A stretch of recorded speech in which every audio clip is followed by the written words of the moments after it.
is John 18, verse 24, and then I'm gonna skip down to verse 28. It says, now Annas had sent him bound unto Caiaphas the high priest. All right, verse 28. Then led they Yahushua from Caiaphas unto the hall of judgment.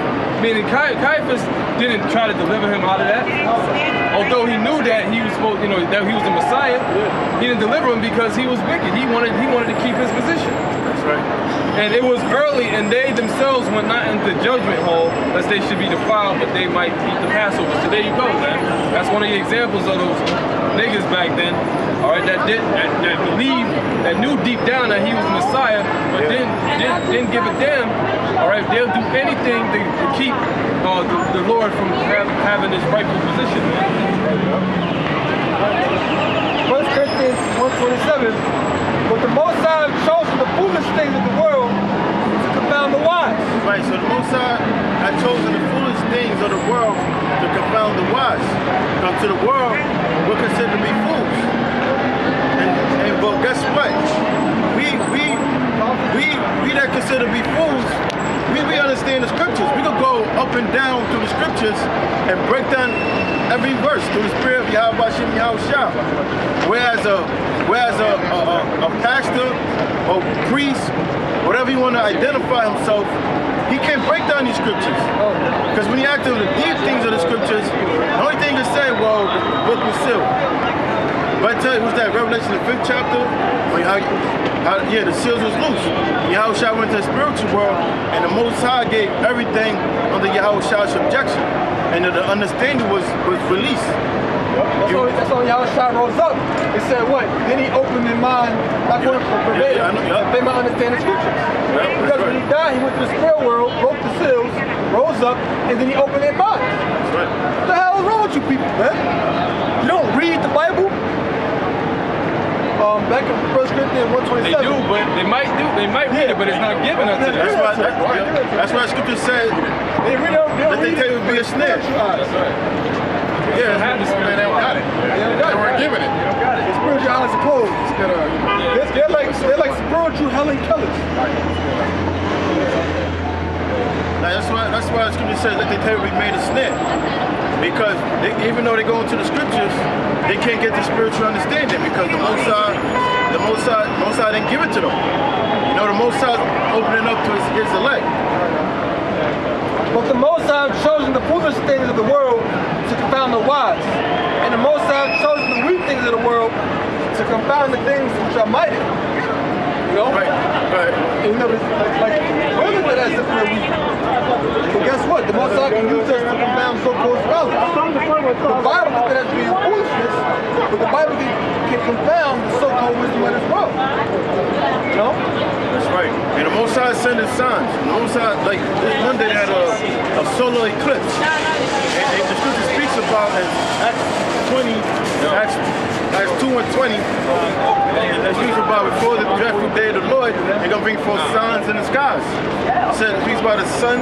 The sun should turn to darkness, and the moon should be made into blood. That's a blood moon. That's what we call you got a solar eclipse, but solar means sun, darkness of the sun. They got a lunar eclipse. That's when you get a blood moon.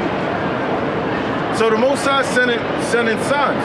When Yahushua was on the cross, what happened? It said that there was darkness from the 6th hour until the 9th hour.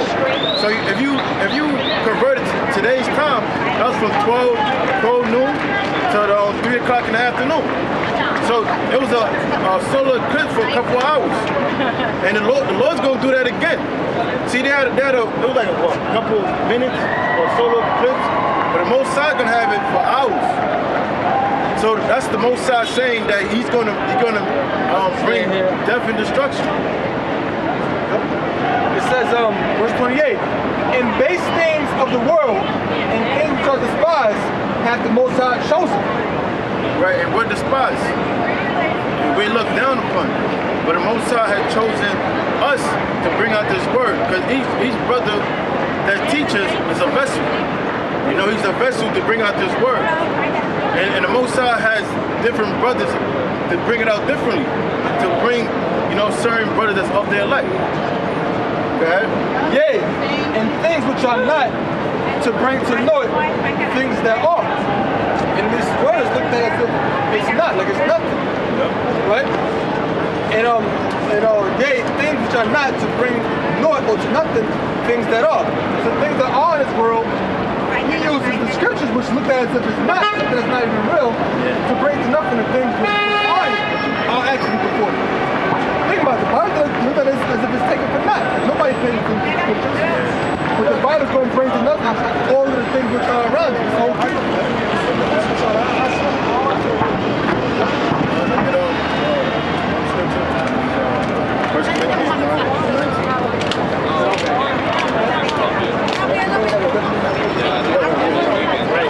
The definition of the etymology of the word eclipse goes back to the Greek word eclipsis, which means the abandonment or the downfall or the darkening of a heavenly body. Right, so that's you know, that shows you what's going to happen to America, man. That eclipse basically represents the downfall of America and the downfall of Esau's kingdom. You know, They was calling that eclipse. And they was calling that eclipse the American eclipse. They was calling that eclipse the American eclipse. And remember the Quran, the word eclipse means the downfall. So it really means the America's downfall. Brother in Mississippi brought out that the path of the eclipse came like a fucking X across the nerve. I think the next No. That's the next one is 2024. And it's going Rain could be a Lord willing. Oh. And that one will hit the next. But what the path is called the path of totality. All right, the path of totality starts from Oregon all the way across America. So yeah, that what Brother read out about eclipse, you brought out America's eclipse because the actual eclipse shadow it hit America, man. You know, they hit America. It's like to me, it's like the Most High is putting a mark on America. You know, like this is the place that's gonna get destroyed. You know, this is the place, showing all the angels, hey, this is the mark, showing the world, man. You know, and but mostly showing the elect. You know, but really that eclipse signifies World War III, man. You know. Yeah, 1 Corinthians 9:19. And guess what happened during the day? Now that's and it happened passed over to the whole country. Now what did that signify? Because the scripture speaks about that Esau's rulership has a day, but he's gonna go down. You know, so it symbolizes a new day is coming. You know, because it speaks about how Shah's gonna be a new day. Esau's noon is Esau in his prime. So that sun is going down. So it represents Esau is going down. 1 Corinthians 9:19. For God be free from all men. Yet have I made myself servant unto all, that I might gain them all. Right, because now Paul saying he was a free man, meaning he wasn't under no man captivity. No man, he wasn't a slave. Under no man authority. He was a free man. He said, however, I became a servant. Okay, like Because he was a servant unto all men to bring forth his word. 1 Corinthians 7:22. For he that is called in the Lord, being a servant, is the Lord's freeman. Likewise also he that is called being free is the house of God's servant. Right, so we're servants. Yeah, good. Paul said he became a servant to all men. So he had to deny himself. He had to deny himself. Like, in other words, I ain't shit. I'm just doing the will of the Most High, or the will of Yahweh Shem Yahushua. So he said, I'm a servant unto these men. So they could win Yahushua. And the brother's right. And basically, because one of the words in the scriptures as far as a servant, another word for a servant is minister. So the word minister or to minister is to be a servant of the Heavenly Father. All right, and to be serving Heavenly Father, which means you're free. Why are we free? Because we're free from from Satan's entangling our minds, man. Our minds are unlocked. We know the truth, so we're totally free. But we're still serving what? Serving the Lord, man. Being a minister for Him, and serving or being a slave. But we're still slaves, but we're slaves for the Lord, man. You know, we're slaves for the Lord and doing His will. So that's how you're ultimately free. You know. It's good to speak about the prisoner. You're a prisoner. You're a slave. You're enslaved in that condition until you are free. So yeah, there's a good slave and a bad slave. The only good slaves are in the men of the Lord. We're free from sin. You know, it says I became. Read that again. Yeah, the first precept became a free man. 1 Corinthians 7:22. For he that is called in the Lord being the servant is the Lord's freeman. Right. We're the Lord's freeman because we also became free from the Lord. Or we free from sin. We became free from sin because Yahweh Shah, he paid that debt, and that debt was covered through the blood of Yahweh Shah. Yeah. This is Psalms 32:1. Blessed is he whose transgression is forgiven, whose sin is covered. That's right. That's a Spanish story. We're going to explain it anyway. It says, blessed. Sorry, again? Blessed is he whose transgression is forgiven. Right, whose transgression is forgiven. Because we all had sin upon us, but it was forgiven when we came to this knowledge. Because it's really about when you come into this faith, you become a new creature. So all things have passed away. So everything you did before your conversion into the faith, that was swept away. Unless you go back into that unclean element, which is the world. Right, it says, blessed is he whose transgression is forgiven, whose sin is covered. Blessed is the man unto whom the Lord imputeth not iniquity, and whose spirit there is no guile. Right, whose spirit is no guile. Look up guile. That means to be, be full of trickery, man. You know, deceit, man. Like 2/3, man. They're full of fucking guile. All right, and that's just the truth, man. Yeah. Majority of these niggas is spics, man. They're full of guile, man. So the Lord, they cover them, man. On this side. Listen, that impute not iniquity. Lord didn't charge. It's not going to charge sin unto his elect. Who shall they charge any of the elect? You got the scriptures? You know what I'm saying? Yeah. 9:20. Yeah. 1 Corinthians 9:20. And unto the Jews I became a Jew, that I might gain the Jews. To them that are under the law. Right. That's all by the circumcision. So on the Jews, I became a Jew. Meaning he used the law to bring forth men that was out there elect into Yahweh Shah. They understood the law, so he used the law to convert them. I want to get some real quick. This is Acts 17:1. Now when they had passed through Amphipolis and Apollonia, they came to Thessalonica, where was the synagogue of the Jews. And Paul, as his manner was, went in unto them, and 3 Sabbath days reasoned with them out of the scriptures, opening and alleging that Yahweh Shah must needs have suffered and risen again from the dead, and that this Yahweh Shah, whom I preach unto you, is the Messiah. That's an example of how Jews became a Jew. Because you had Jews, they saw righteousness by the works of the law. So Paul said, I'm a Gethel. Well, I'm a Pharisee. So I'm going to the synagogue. I'm exploring over Pharisee. I'm going to go into the law in the synagogue. Go to Deuteronomy. I'm going to go to the Psalms. I'm going to go Exodus. I'm going to go here and there and show them everywhere there was a sign of Yahweh Shai. I'm going to show them everything in here that proves that he was that God.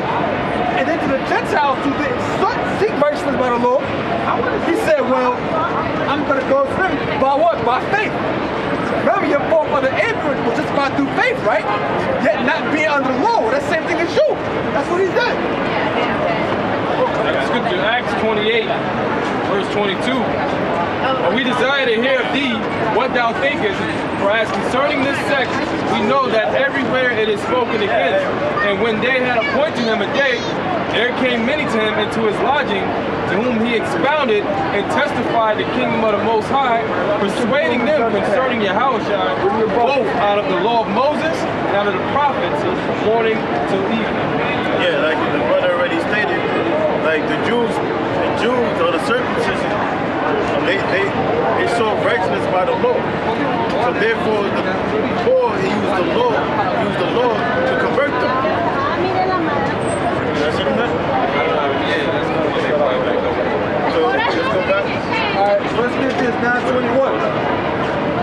To them that are without the law, as without the law. To them that without the law, but out the, one that was out the law, he used a certain else to grasp them. Yeah.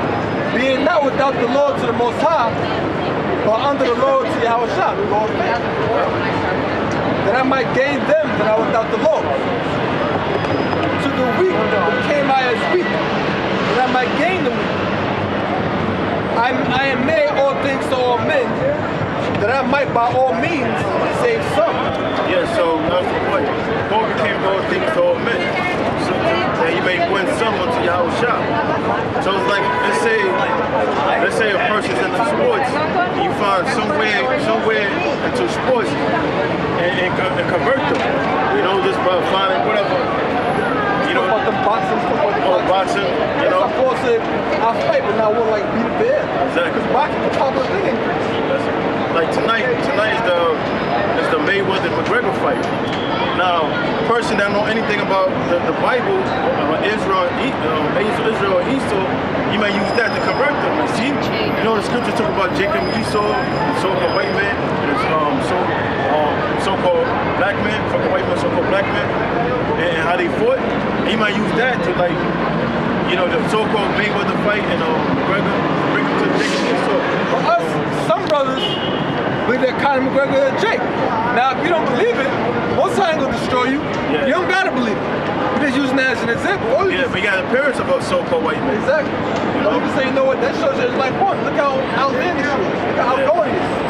That's how Jake is. Because you got a lot of so-called white people, they want McGregor to win because he's a so-called white man. So they want him to have that victory. So when Mayweather fuck him up, they're gonna have that shame that a so-called white man got beaten up by a black guy. A scripture said that I might gain them that without the law. Galatians 3:2. More to the point. This only would I learn of you. Receive you the Spirit by the works of the law, or by the hearing of faith. Are you so foolish, having begun in the Spirit, that you now made perfect by the flesh? Because those are the ones that came into faith. Paul was saying, you begun, did you receive the works, or you receive the Spirit by faith or through the works of the law? You receive it by works, by faith. So why are you going to the works of the law? He's giving you an example, right? So that's what it was. Right? Read this real quick.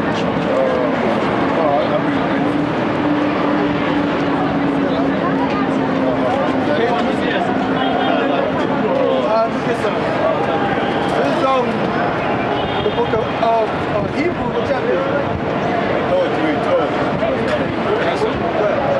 Galatians chapter 3, verse 8.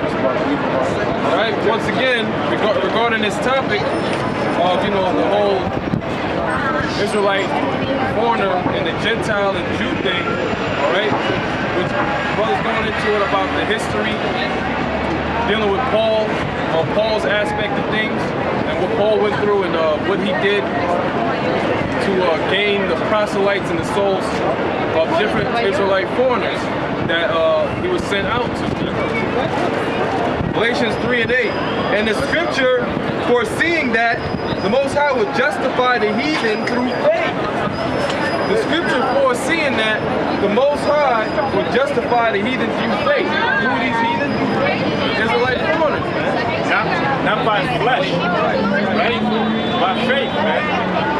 Okay, because they also had to believe that they were a part of or counted the promise, man.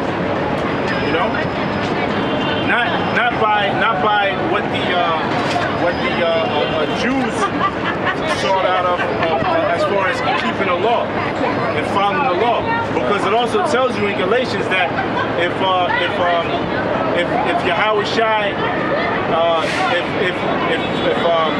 if faith came by the law, matter of fact, Salaki, man, give me Galatians 2:21. Right here. In the third chapter. Galatians 2:21. Right. I do not frustrate the grace of the Most High. Right. For if righteousness come by the law, Right, because if righteousness were of the law, if you were righteous considering, or if you were righteous by following the law to the T, right? You know what? if righteousness come by the law, Right. then Hamashiach is dead in vain. Right, then the Lord died in vain, showing you that it's based on faith, man. Righteousness is based on faith, not by you following the law to the T, right? Now I'm going to go back to the third chapter in the 8th verse. It says, in the scripture, foreseeing that the Most High will justify the heathen through faith, preach before the gospel unto Abraham. And now it says, it mentioned Abraham, right? Remember what it said about Abraham? All right, with the Most High? It said, Abraham had faith. He believed the Most High, and it was imputed unto him for righteousness, man. Saying, in thee shall all nations be blessed. Right, which Israel has been scattered throughout all nations, and that's pretty much the children of faith, all right, was scattered amongst the other nations who are Israelites, man. All right, not all of Israel, because not all men have faith. The scriptures say that, but the elect, they will have faith, and certain of them are among the heathen.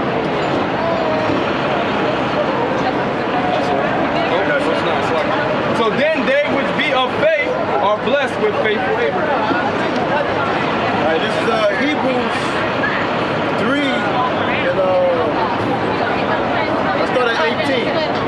And to whom swear he that they should not enter into his rest, but to them that believe not. So we see that they could not enter because of unbelief. That's not it.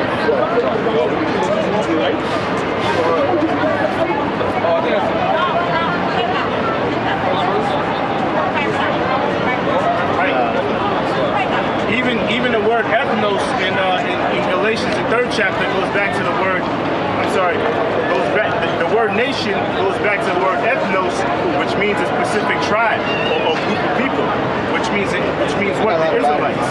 Just like it tells you in the end of, I believe it's the end of